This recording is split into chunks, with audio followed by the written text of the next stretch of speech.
Talk to me.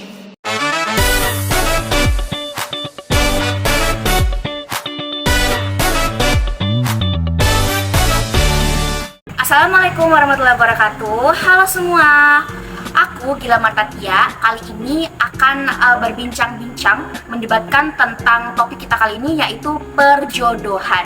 Dan di video kali ini aku nggak sendiri dong pastinya. Di sini kita kedatangan dua narasumber cantik kita. Di sini ada Kak Lina dan juga Kak Elsa. Nah, tanpa berbasa-basi, kita langsung masuk ke perdebatan kita tentang perjodohan. Nah, kalau menurut Kanina sendiri, Kanina tuh setuju atau enggak sih dengan namanya perjodohan? Kalau aku pribadi sih setuju ya, melihat banyak kasus di Indonesia, bukan di Indonesia aja tapi di luar, seperti banyak anak-anak muda itu yang dia salah dalam memilih jodohnya dia, pasangan hidupnya, karena dia kurang punya pengalaman, kurang bisa mengenal, sedangkan orang tua itu sudah lebih banyak pengalaman, dia sudah bisa mengetahui bagaimana seharusnya laki-laki itu yang baik dalam rumah tangga, seperti itu. Kalau Kak Elsa sendiri nih, kalau tadi kan Kak Ina lebih ke arah setuju, berarti Kak Elsa nggak setuju dong. Nah, terus alasan Kak Elsa nggak setuju dengan perjodohan itu apa? Oke, jadi kalau menurut aku sendiri sih aku kurang setuju ya dengan adanya konsep perjodohan dalam melangsungkan sebuah pernikahan, karena seperti yang kita ketahui, pernikahan itu kan adalah kesepakatan ya antara laki-laki dengan perempuan yang hendak melaksanakan pernikahan tersebut gitu.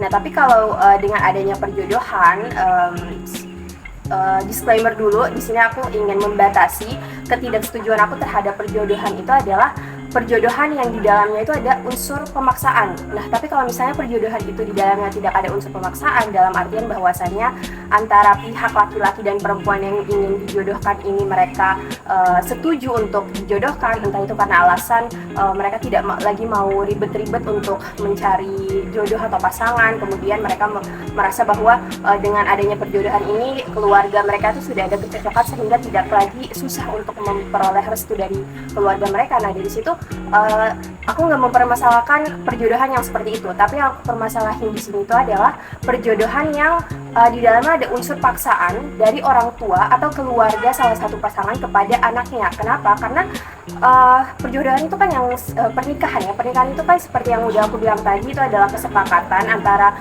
orang yang ingin melangsungkan pernikahan. Jadi orang tua yang memaksakan perjodohan kepada anaknya itu kan berarti tidak ada unsur kesepakatan yang real dari diri suami atau istri, calon suami atau istri yang hendak menikah itu kan. Karena anak itu kan punya kebebasan ya, anak itu suatu saat akan menjalani kehidupannya sendiri setelah orang tua itu nggak ada. Dan kalau misalnya anak itu melangsungkan pernikahan karena perjodohan yang dipaksakan, belum tentu pernikahan itu akan membawa kebahagiaan bagi kedua belah pihak gitu. Anak punya kebebasan, punya hak untuk memilih pasangannya sendiri. Anak itu nggak pernah minta untuk dilahirkan, sedangkan orang tua itu yang memilih untuk memilih kehadiran anak untuk memenuhi kebahagiaan di dalam hidup mereka. Jadi kalau misalnya anak sudah tidak memilih untuk dilahirkan, tapi kemudian orang tua itu memaksakan keinginan mereka kepada anak mereka, dalam artian memaksakan jodoh kepada anak mereka, itu kan nggak adil, terus juga nggak Kurang mana gitu? iya. Berarti kamu setuju kalau terjalin perjodohan antara kedua belah pihak, di mana kedua pasangan ini mereka setuju dan mau? Iya, karena menurutku itu nggak ada permasalahan di situ. Iya, berarti berarti setuju kan? Setuju. Nah, jadi yang mau aku bilang itu kayak, apakah ada jaminan kalau misalnya masing-masing anak ini mencari pasangannya itu, apa memang calon suaminya, calon pasangannya ini memang betul-betul baik? Apa ada jaminan dia bahagia, dia bisa memutuskan pilihannya sendiri?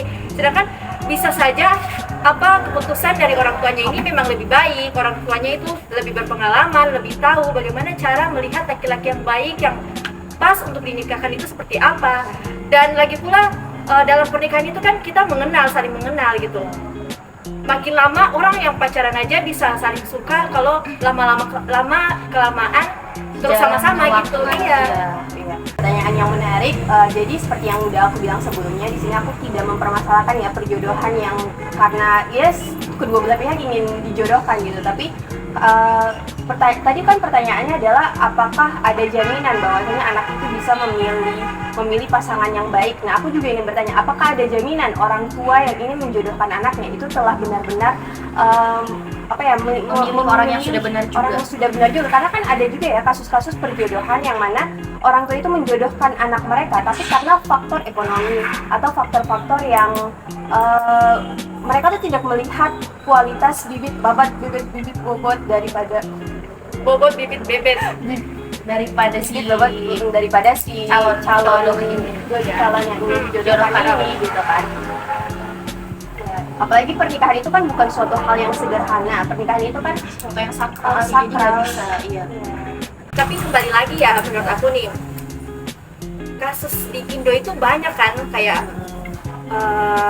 anak dia ingin mencoba mencari, ya kita bilangnya cintanya lah, gue pengen ngerasain sendiri, nggak mau dijodohin, tapi ujungnya salah. Jadinya kayak tingkat pelecehan, tingkat pokoknya kasus-kasus yang mengenai seksualitas dan lain-lain itu makin meningkat gitu. Jadi karena dia pengen cari sendiri, pengen coba-coba, jadi peluang untuk terjadi peluang untuk terjadi kejahatan itu dia makin naik persennya, tingkatnya. Jadi kayak anak ingin memutuskan keputusannya sendiri, nggak mau diatur orang tua, jadinya dia ingin mencoba dengan pasangan. Kan belum ada kepastian bahwa sekali dia bertemu dengan laki-laki yang baik. Banyak kan kita lihat kayak putus cinta apa dan lain sebagainya, bisa bunuh diri, bisa ini, ya seperti itulah. Nah, kalau seperti itu nih, ini satu jadi kayak saling tanya bertanya ya. Iya. Tidak apa-apa. Ya, jadi, tapi kan ada juga ya, itu tadi orang-orang yang ingin menjalani mencari cintanya sendiri dengan cara mereka. Kemudian kalau misalnya mereka masih stuck di orang yang lama dan akhirnya mereka dijodohkan dengan orang baru, itu kan nanti di dalam pernikahan mereka yang mana calon istri atau calon suami masih stuck dengan masa lalu mereka, dengan hubungan mereka dengan orang lama, itu kan kalau misalnya mereka dipaksakan untuk dijodohkan dengan orang lain, alhasil pernikahan mereka bisa jadi tidak berjalan sesuai dengan keinginan mereka seperti itu, karena masih ada faktor yang menghambat gitu. Perasaannya ya masih berat. Ini Kak Elsa ini lebih milih Kak Elsa ketemu cintanya sendiri gitu ya? Lebih memilih mencari sendiri dibandingkan dijodohkan. Sekarang udah ada? Belum ada niat untuk mencari atau menunggu, masih menunggu apa? Belum ada niat untuk menikah, kayaknya nggak ada niat sama sekali untuk menikah sih. Oke. Ya karena pernikahan itu rumit, kompleks. Kalau Kanina sudah adakah calon atau mungkin dijodohkan juga sehingga makanya perlu di bagian perjodohan ini? Aku sih nggak ada ya. Aku lebih ke kalau misalnya orang tua aku itu emang ada calonnya dan emang calonnya baik, nggak ada kurang Oke-oke aja. apapun, itu ya oke-oke aja sekalipun dia baik gitu kan, walaupun belum kenal kita kan bisa kenal gitu. Jadi Kak Nina ini tipe yang setuju aja dijodohkan. Iya. Berarti tidak ada permasalahan. Tapi kalau di situ, dari kan? keinginan sendiri nih, maunya tuh cari sendiri atau emang niat kayak males cari jodoh akhirnya maunya dicari jodoh sama orang tua? Kalau dari keinginan sendiri? Aku lebih ke nggak peduli, nggak mau buang waktu untuk cari-cari jodoh gitu, karena kayak jodoh kan udah ada ya, udah ada yang ngatur. Kalau kita cari, kalau emang belum ada waktunya mah nggak bakal dapat gitu kan. Atau mungkin udah ada perbincangan dengan orang tua, kalau orang tuanya bilang ini nanti kamu sama anak kita ini ya, ada gitu nggak? Ada sih, cuman pernah. Cuman aku nggak setuju karena nggak cocok sama. Udah pernah ketemu sama cowoknya atau? Ya aku lihat di foto aja. Tapi orang tua Nina ini tipe yang kalau misalnya nggak mau dengan jodoh yang nggak dipaksa ya. Itu berarti tidak ada permasalahan di situ. Yang jadi permasalahan itu kan anaknya udah menolak tapi orang tuanya tuh masih maksa. Apalagi banyak kasus-kasus perjodohan itu yang anaknya masih di bawah umur dijodohin dengan orang laki-laki yang sudah berumur. Dan itu kan udah lebih melanggar hukum ya kalau gitu. Iya, kalau itu aku juga kayaknya nggak setuju ya. Bahkan kan ada beberapa tempat di Indonesia tuh yang perjodohan itu secara terpaksa, kayak diculik apa sih dari daerah mana gitu. Iya, tradisi. Iya, tradisi itu sih, tradisi. Ya. Kalau yang tradisi itu kalian setuju dengan adanya tradisi yang diculik paksa terus tiba-tiba dinikahkan dengan orang yang dia nggak kenal itu siapa, orang dia nggak tahu gitu. Menurut kalian tuh kalau ikut tradisi nih, kalian setuju aja atau sebaiknya dari situ dihentikan gitu? Kalau menurut kalian siapa lagi? Kalau Kanina? Sih enggak ya, kayaknya Enggak apa nih? enggak setuju. Jadi lebih baik untuk menghentikan tradisi tersebut. Kayaknya Kalau ngomongin tradisi agak sulit ya. sensi sih, Iya, ini kan kalau budaya budaya orang orang, ya. gitu Kita kan. pas ngomong juga takut salah-salah kan. Cuma maksudnya kan punya kebebasan juga gitu kan, minimal dia tahu bahwa dia Iya ini sih. bakal dijodohkan, dia bisa nyiapin mentalnya dia kayak gimana ketemu calonnya yang belum dikenal gitu Itu kan. kan kemana ada yang viral sampai masuk polisi juga, kalau nggak salah daerah Sulawesi atau mana gitu. Itu dia lagi mau berangkat sekolah, diculik pakai mobil, terus dinikahin Di dalam mobil. entah. Nah akhirnya orang tuanya si cewek ini kayak nyari tahu anak kemarin ternyata diculik buat dinikahin itu. Namanya apa gitu, tapi ada. Dan akhirnya si keluarga cowok yang nyulik itu dipenjarakan karena emang kalau katanya kalau dihukum kan itu no, walaupun budayanya Tapi orang seperti tuanya itu. tahu. Orang tua si ceweknya nggak tahu apa dia pergi sekolah tapi diculik tiba-tiba masuk mobil paksa nikah, Nggak ada kesepakatan. sama sekali tidak ada kesempatan. Bahkan lihat cewek lewat udah angkut. Oh ya, berkaitan dengan perjodohan ini, aku mau tanya ke Kak Dina. Kak Dina. Iya, kenapa tuh? Ya jadi Kak Dina, kalau menurut Kak Dina, pastinya Kak Dina udah mungkin cari tahu berkaitan dengan perjodohan ini. Kira-kira banyak nggak sih perjodohan yang pernikahan dari hasil perjodohan Yang itu yang berhasil. berhasil, yang langgeng sampai sekarang? Aku tidak tahu ya. Atau mungkin punya kenalan yang emang dijodohin sama orang yang terus beneran nikah, teman atau siapa itu nggak ada Ada. dan berhasil sampai sekarang. Iya, berhasil. Berjalan dengan baik. Iya. Sebenarnya tergantung pemikiran kita, psikis kita gitu, kayak oh, aku pengen coba deh. Siapa tahu pilihan orang tua aku ini benar gitu kan. Sebenarnya tergantung perasaan kita, bagaimana kita mikirnya, bagaimana kita mau ambil keputusan dari situ sih. Tapi kalau misalnya di perjodohan terus udah berjalan beberapa tahun tapi sama sekali keduanya tuh belum ada rasa cinta, itu jalan keluarnya tuh seperti apa itu? Kalau menurut kalian, kita diskusi. Menurutnya Kalau menurutku sebenarnya kasus pernikahan yang bertahan itu kan banyak ya. Cuman kan kita nggak tahu pernikahan yang bertahan itu bahagia atau tidak. Iya, Kita nggak tahu karena banyak faktor-faktor yang membuat pasangan itu mungkin memilih tetap bertahan dan tidak mau bercerai, berpisah karena adanya stigma-stigma buruk dari masyarakat terkait dengan perceraian itu sendiri. Jadi sebenarnya kita nggak tahu ya. Iya, kayak istri takut statusnya jadi janda, Iya, atau anak takut anaknya, anak iya, gitu kan. anak tuh yang paling dipertimbangkan Bahkan dari sebuah pernikahan. pernikahan. Apalagi kalau dengan istri-istri yang mereka tidak punya penghasilan, kalau berpisah itu gimana cara ngurus anaknya, gimana mereka mengurus hidup sendiri. Nah itu kan banyak juga faktor-faktor. Jadi sebaiknya ya pernikahan yang dilandasi dengan perjodohan yang dipaksa itu kalau bisa diminimalisir dan kepada masyarakat tradisional. Sebenarnya lebih ke edukasinya nggak sih, kayak seharusnya orang tua tuh harus kayak gini, lebih paham. Anak juga jangan mau untuk coba-coba hal-hal yang enggak gitu kan. Iya sih. Apalagi di zaman yang sudah sangat-sangat nauzubillah ini ya. Iya, astagfirullah. Iya, jadi Dijodohin salah, nggak dijodohin salah iya sih, juga. kayak bingung ya. Makanya Iya. sekarang kayak Kailsa kan memilih untuk Tidak Tidak menikah. belum ada pemikiran untuk menikah, itu kan mungkin salah satunya karena itu, karena zaman yang sudah sangat astagfirullahaladzim ini ya. Iya sih. Nah kalau misalnya nanti kalian, kalau misalnya Kailsa nikah terus kalian juga Iya. nikah nih, terus Amin. kalian amin aja, amin Amin dong, dong. amin dong. Itu kan pernikahan kan sebuah ibadah, jadi kita harus mengaminkan, bukan? Nah kalau misalnya nanti kalian udah menikah terus kalian dikaruniai anak, kalian orang tua yang nanti akan menjodohkan anak kalian atau membebaskan anak kalian memilih pasangan mereka sendiri-sendiri?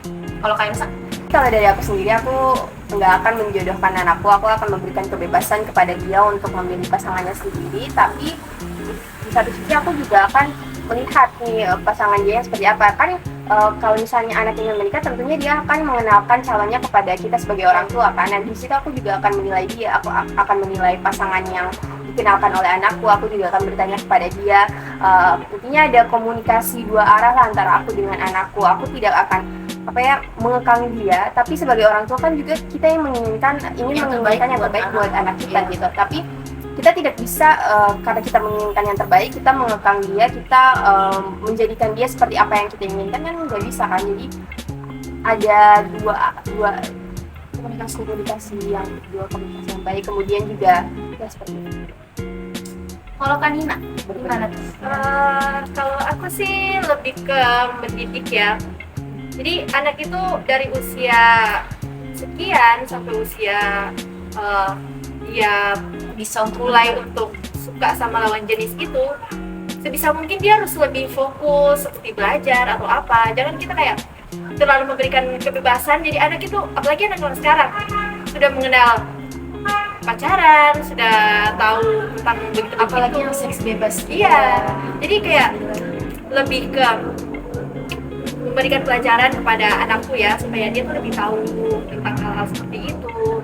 Kalau misal dia sudah sampai di usia yang memang sudah cukup untuk menikah, sudah cukup untuk mencari dan mengenal laki-laki gitu kan, ya dia boleh memutuskan sendiri, tapi bukan untuk langsung coba-coba gitu kan, kayak pacaran yang sampai udah ke tahap intens gitu kan sama cowoknya. Banyak sekarang kayak gitu kan. Jadi dia boleh, kalau misalnya menurut dia cocok, dia boleh bilang ke aku, atau aku juga bisa mencari pasangan yang cocok buat dia, tapi dengan tanda kutip ya, aku harus ngomongin langsung sama dia juga gitu. Jadi ya nggak ada keterpaksaan antara orang tua dan juga anak dalam hubungan itu. Ya, jadi aku nggak bebasin dia sepenuhnya, aku juga nggak paksa dia sepenuhnya gitu. Nah, ya, jadi 50-50 ya. Konsepnya Hampir sama sih ya, rada mirip ya. Tapi kamu nggak mau ngejodohin anak kamu, ya kan? Tapi kalau misalnya anakku sendiri yang meminta untuk dijodohin, kalau misalnya anakku laki-laki, biasanya kan laki-laki seperti itu tuh. Aduh ribet nih cari pasangan, atau ribet nih mendapatkan restu orang tua. Bisa jadi pasangan dia pilih nanti nggak mendapatkan restuku atau restu calon keluarganya Calon bapaknya ya? Calon pasangan Iya, pasangannya restu. Dia ingin dijodohkan, ya aku akan menjodohkan dia, tapi balik lagi aku akan tanya mau nggak sama si ini gitu. Jadi ini tidak ada keterpaksaan Antara kita semua. Ya kan anak punya kebebasan, Mereka punya haknya sendiri ya, betul sekali. Kita sebagai anak kita sebagai anak muda yang sekarang lagi di fase-fasenya ini pasti lebih paham lah. Iya sih. Kalau Kak Elsa sama Kak Nina nanti punya anak, mau nggak? Anaknya Kak Elsa misalnya cowok, terus Kak Nina cewek, terus kalian jodohin. Ada nggak mungkin kira-kira kesempatan atau mungkin kira-kira bisa nggak sih? bisa kalau Ya keduanya tertarik, kalau baik ya. Kalian kebetulan ya kalau nggak salah ya. Iya. Oh, ya. apalagi kita udah saling tahu Iya, kan. Jadi kalian bisa bestiin juga kan gitu sampai tua punya. Arisan Oh, sepertinya aku gitu. Oke, itu dia tadi perbincangan kita atau perdebatan kita tentang perjodohan, di mana ada yang sisi positifnya, negatifnya, kemudian ada Kalina di bagian yang pro dan juga Elsa di bagian yang kontra. Dan sudah banyak sekali perbincangan kita yang mungkin menarik bukan buat kalian dengar. Ya, cukup sekian dari perbincangan kita kali ini. Aku Gila Martatia, aku Elsa. Dan aku Nina. kita bertiga pamit undur diri. See you, bye-bye, dadah. Assalamualaikum warahmatullahi wabarakatuh. Waalaikumsalam.